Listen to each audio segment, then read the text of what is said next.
बोलिए भारत माता की, भारत माता की, भारत माता की। गुड। जम्मू कश्मीर के लेफ्टिनेंट गवर्नर श्री मनोज जी सिन्हा, जम्मू कश्मीर के मुख्यमंत्री जनाब अमर अब्दुल्ला साहब, chief of army staff general Upendra ji Dwivedi, GOC-in-C northern command lieutenant general Prateek Sharma, GOC-15 को लेफ्टिनेंट जनरल प्रशांत श्रीवास्तव और हमारी आर्म्ड फोर्सेस के सारे ऑफिसर्स और मेरे बहादुर जवानों, सबसे पहले आतंकवाद और आतंकवादियों से लड़ते हुए हमारे जिन बहादुर जवानों ने अपनी शहादत दी है, उनकी शहादत को मैं नमन करता हूं, उनकी मैं स्मृति को नमन करता हूं। और साथ ही पहलगाम में जो निर्दोष नागरिक आतंकवादियों के द्वारा मारे गए हैं, उनकी भी स्मृति को मैं नमन करता हूं। मैं हमारे घायल सैनिकों के साहस को भी नमन करता हूं और ईश्वर से यह प्रार्थना करता हूं कि वह जल्द से जल्द स्वस्थ हो जाएं। मेरे दोस्तों, इन विषम परिस्थिति में आप सबके बीच आज आकर मैं स्वयं को बहुत ही गौरवान्वित महसूस कर रहा हूं। हमारे प्रधानमंत्री माननीय नरेंद्र मोदी जी के कुशल नेतृत्व और मार्गदर्शन में ऑपरेशन सिंदूर के दौरान आपने जो कुछ भी किया है, उस पर पूरे देश को गर्व की अनुभूति हो रही है। मैं अभी भले ही आपका रक्षा मंत्री हूं, लेकिन उससे पहले तो मैं भारत का एक नागरिक हूं। रक्षा मंत्री के साथ साथ मैं आज भारत के नागरिक के रूप में भी आप सबके प्रति आभार व्यक्त करने के लिए यहां मौजूद हूं। पहलगाम हमले के बाद हमारे जम्मू कश्मीर की जनता ने पूरी एकजुटता के साथ और पाकिस्तान और साथ ही साथ आतंकवादियों के प्रति जिस प्रकार से अपने गुस्से का इजहार किया है, मैं जम्मू कश्मीर की जनता का भी अभिनंदन करता हूं। मेरे साथियों, आपकी उस ऊर्जा को महसूस करने आया हूं जिसने दुश्मनों को नष्ट नाबूद कर दिया है। आपने जिस तरीके से सीमा के उस पार पाकिस्तान की चौकियों और बंकरों को आपने ध्वस्त किया, दुश्मन मैं समझता हूं उसे कभी भूल नहीं सकता। आपने देखा होगा कि आमतौर पर लोग जोश में होश खो देते हैं, लेकिन आपने जोश भी रखा, होश भी रखा और सूझबूझ के साथ दुश्मनों के ठिकानों को आपने बर्बाद किया है। आज मैं यहां रक्षा मंत्री के साथ साथ एक मैसेंजर के रूप में भी आप सबके सामने मौजूद हूं। पूरे देश की शुभकामनाएं, उनकी प्रार्थनाएं और उनकी कृतज्ञता को लेकर आप सबके बीच यहां मैं मौजूद हूं। एक तरह से आप समझिए कि मैं एक डाकिया बनकर आपके बीच आया हूं और देशवासियों का संदेश लाया हूं। संदेश यह है कि हमें हमारी सेनाओं पर गर्व है। साथियों, ऑपरेशन सिंदूर सिर्फ एक ऑपरेशन का नाम भर नहीं है, बल्कि यह एक हमारी प्रतिबद्धता है, यह हमारा एक कमिटमेंट है। एक ऐसी प्रतिबद्धता जिसमें भारत ने दिखा दिया कि हम सिर्फ डिफेंस नहीं करते हैं, जब वक्त आता है तो हम कठोर निर्णय भी लेते हैं और कठोर कार्रवाई भी करते हैं। यह ऑपरेशन उस एक एक जवान की आंखों में देखा गया सपना था कि हर आतंकी ठिकाना, चाहे वह घाटियों में छुपा हो या बंकरों में दबा हो, हम वहां पहुंचेंगे और दुश्मन की छाती चीर कर हम उन आतंकी ठिकानों को खत्म करके ही हम वापस लौटेंगे। मेरे साथियों, ऑपरेशन सिंदूर आतंकवाद के खिलाफ भारत द्वारा चलाई गई अब तक के इतिहास की, मैं मानता हूं, यह सबसे बड़ी कार्रवाई है। 35-40 वर्षों से भारत सरहद पार से चलाए जा रही आतंकवाद का सामना कर रहा है। आज भारत ने पूरी दुनिया को यह साफ कर दिया है, यह स्पष्ट कर दिया है कि आतंकवाद के खिलाफ हम किसी भी हद तक जा सकते हैं। साथियों, आतंकवादियों ने पहलगाम में आतंकवादी घटना को अंजाम देकर भारत के मस्तक पर चोट पहुंचाने की कोशिश की है। भारत की सामाजिक एकता को तोड़ने का भी प्रयास किया गया है। उन्होंने भारत के माथे पर वार किया, हमने उनकी छाती पर वार किया है और छाती पर घाव किया है। पाकिस्तान के जख्मों का इलाज इसी बात में है कि वह भारत विरोधी और आतंकवादी संगठनों को पनाह देना बंद करे और अपनी जमीन का इस्तेमाल भारत के खिलाफ किसी भी सूरत में न होने दे। साथियों, आपको याद होगा कि लगभग 21 साल पहले स्वर्गीय अटल बिहारी वाजपेयी जी के सामने इसी पाकिस्तान ने इस्लामाबाद में डिक्लेरेशन किया था कि अब उनकी धरती से आतंकवाद एक्सपोर्ट नहीं किया जाएगा। मगर पाकिस्तान ने भारत को धोखा दिया है, पाकिस्तान ने भारत को छला है और आज भी वह धोखा दे रहा है। इसका खामियाजा अब उसको भारी कीमत करके भुगतना पड़ा है और यह कीमत, यदि आतंकवादी वारदातें चलती रही तो लगातार यह बढ़ने ही वाली है। हमारे प्रधानमंत्री श्री नरेंद्र मोदी जी ने दो टूक शब्दों में आतंकवाद के खिलाफ भारत की नीति को रीडिफाइन कर दिया है, इसे परिभाषित कर दिया है, जो यह कहती है कि हिंदुस्तान की सरजमी पर किया गया कोई भी आतंकी हमला एक एक्ट ऑफ वार माना जाएगा। दोनों देशों में जो अंडरस्टैंडिंग बनी है फिलहाल वह इसी बात को लेकर है कि सरहद पार से कोई बेजा हरकत अब नहीं की जाएगी। अगर की गई तो बात निकलेगी तो बहुत दूर तक जाएगी।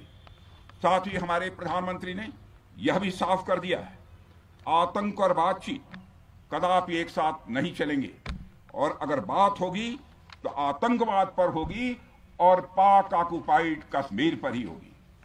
साथियों, ऑपरेशन सिंदूर की कामयाबी ने पाकिस्तान में छिपे आतंकी संगठनों और उनके आकाओं को भी यह साफ बता दिया है कि वे कहीं भी अपने आप को महफूज और सुरक्षित न समझें। अब वे हमारे बहादुर भारतीय सेनाओं के निशाने पर हैं। दुनिया जानती है हमारी सेनाओं का निशाना अचूक है और जब वो निशाना लगाते हैं तो गिनती करने का काम वह दुश्मनों पर छोड़ देते हैं। साथियों, आज आतंकवाद के खिलाफ भारत की प्रतिज्ञा कितनी कठोर है इसका पता इसी बात से चलता है कि हमने उनके न्यूक्लियर ब्लैकमेल की भी परवाह नहीं की है। पूरी दुनिया ने देखा है कि कैसे गैर जिम्मेदाराना तरीके से पाकिस्तान द्वारा भारत को अनेक बार एटमी धमकियां दी गई हैं। आज श्रीनगर की धरती से मैं पूरी दुनिया के सामने यह सवाल उठाना चाहता हूं कि क्या ऐसे गैर जिम्मेदार और रोग नेशन के हाथों में परमाणु हथियार सुरक्षित हैं? मैं दुनिया के सामने यह सवाल खड़ा करना चाहता हूं। मैं मानता हूं कि पाकिस्तान के एटमी हथियारों को IAEA international atomic energy agency की निगरानी में लिया जाना चाहिए। मैं ये कहना चाहूंगा और साफ तौर पर कहना चाहूंगा। साथियों, हमारी सेनाओं हमारी सीमाओं पर अपनी मातृभूमि की रक्षा के लिए जिस तरह से आप सभी बिना रुके बिना थके दिन रात लगे रहते हैं वह अपने आप में अद्भुत है और अद्वितीय भी है। आपकी यही बातें हम सब भारतीयों के लिए मार्गदर्शक का कार्य करती हैं। यही कारण है कि मैं हमेशा आपसे मिलने के लिए उत्साहित रहता हूं ताकि आपके अंदर की ऊर्जा से हम सब भी कुछ प्रेरणा ले सकें। साथियों, आतंकियों ने पहलगाम में धर्म पूछकर हमारे निर्दोष लोगों को मारा। उसके बाद आपने जो जवाब दिया उसे पूरी दुनिया ने देखा है। उन्होंने यह नहीं सोचा कि आम नागरिकों ने उनका क्या बिगाड़ा है, उन्होंने ऐसा क्या किया है कि उन्हें मार दिया जाए। पर मैं यह कहना चाहूंगा, आतंकियों ने भारतीयों को धर्म पूछकर देखकर मारा, धर्म पूछकर मारा, तो हमने आतंकियों को उनका कर्म देखकर मारा है। उन्होंने धर्म देखकर बेगुनाहों की जान ली, यह पाकिस्तान का कर्म था। हमने कर्म देखकर उनका खात्मा किया। यह हमारा भारतीय धर्म है। एक रक्षा मंत्री के रूप में मुझे आप सबको बेहद नजदीक से वर्षों से जानने का और समझने का अवसर मिला है। मैं आपके साहस और पराक्रम को तो जानता ही हूं, साथ ही साथ पहलगाम जैसी घटना के प्रति आपके गुस्से को भी मैं अच्छी तरह जानता हूं। साथियों, मुझे पता है कि पहलगाम के बाद आपके अंदर गुस्सा था, पूरे देश के अंदर गुस्सा था। मुझे पता है कैसा महसूस होता है जब धमनियों में बह रहा रक्त बेकाबू होने लगे। और मुझे इस बात की खुशी भी है कि आपने अपने गुस्से को सही दिशा देते हुए बड़ी बहादुरी और सूझबूझ के साथ पहलगाम का बदला लिया है। रही बात पाकिस्तान की, तो उसकी बात ही क्या करूं आपसे। वह देश तो मांगते मांगते अपनी जहालत से एक ऐसी हालात में आ गया है कि उसके बारे में यह भी कहा जा सकता है कि पाकिस्तान जहां भी खड़ा होता है वहीं से मांगने वालों की लाइन प्रारंभ हो जाती है। अभी आपने सुना ही होगा कैसे वह फिर एक बार इंटरनेशनल मॉनेटरी फंड IMF के पास कर्ज मांगने गया। वहीं दूसरी तरफ हमारा देश है कि हम आज उन देशों की श्रेणी में आते हैं जो IMF को फंड देते हैं ताकि IMF गरीब देशों को कर्ज दे सके। ऐसी स्थिति में हमारा यह भारत है। रामचरितमानस में स्वामी तुलसीदास जी ने लिखा है, जहां सुमतितः संपत्ति नाना, जहां कुमतितः विपत्ति निदाना। यानी जहां सुमति होती है, अच्छी नीतियां होती हैं, वहां सुख और समृद्धि होती है, और जहां कुमति होती है, बुरी मति होती है, केवल दूसरों के हित की भावना होती है, वहां तरह तरह की विपत्तियां स्वाभाविक रूप से आती ही हैं। पाकिस्तान जिसका जीता जागता यह उदाहरण है। साथियों, भारत के बारे में पूरी दुनिया यह बात जानती है कि हमने हमेशा शांति को प्राथमिकता दी है। हम आमतौर पर युद्ध के समर्थक कभी नहीं रहे, लेकिन स्थितियां जब इतनी विकट हो जाएं, जब देश की संप्रभुता पर आक्रमण होने लगे, तो जवाब देना यह आवश्यक हो जाता है। राष्ट्रकवि रामधारी सिंह दिनकर जी की पंक्तियां आपके सामने रखना चाहूंगा। रुग्ण होना चाहता कोई नहीं, रुग्ण होना चाहता कोई नहीं, रोग लेकिन आ गया जब पास हो तिक्त औषधि, कड़वी औषधि। तिक्त औषधि के सिवा उपचार क्या, शमित होगा वह नहीं मिष्ठान्न से। यानी कोई बीमारी अगर लग जाए तो वह मिठाई से दूर नहीं होती है, उसके लिए कड़वी दवा ही काम करती है। इसलिए आतंकवाद जैसे रोग के लिए भी ऑपरेशन सिंदूर जैसी दवा की बड़ी जरूरत हो गई थी। साथियों, पूरे देश में हमारी सेनाओं को और हमारे सैनिकों को एक सम्मान की दृष्टि से देखा जाता है। एक सशक्त राष्ट्र वही होता है जो अपनी सेनाओं को सम्मान के साथ साथ आधुनिक हथियार और साजो सामान भी दे जिसकी उसे जरूरत है। मुझे गर्व है कि आज प्रधानमंत्री जी के नेतृत्व में सरकार हमारी सेनाओं के लिए यह सब सारा काम कर रही है। हमने यह सुनिश्चित किया है कि हमारी सेनाएं हर परिस्थिति के लिए तैयार रहें। और मैं यहां पर army chief general Upendra Dwivedi ji को भी बधाई देना चाहता हूं, क्योंकि बार बार मेरी चर्चा होती रही है और बार बार मैं यह पूछता हूं कि जो भी आवश्यकताएं हैं उन आवश्यकताओं को पूरा करने के लिए हम पूरी तरह से तैयार हैं। और इसलिए इसके लिए हम वर्ल्ड क्लास बेहतरीन गुणवत्ता वाले साजो सामान अपनी सेनाओं को देने की कोशिश कर रहे हैं। आज आधुनिक राइफल्स, मिसाइल डिफेंस शील्ड और ड्रोन्स जैसी नई पीढ़ी के कई इक्विपमेंट को तेजी से भारत में ही बनाया जा रहा है।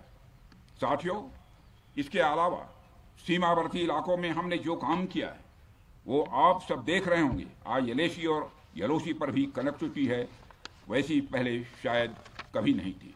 हमने हर स्तर पर यह दिखाया है कि हमारी सरकार केवल युद्ध भूमि पर ही नहीं बल्कि व्यक्तिगत रूप से और पारिवारिक रूप के साथ अपने सेना के जवानों के साथ खड़ी है।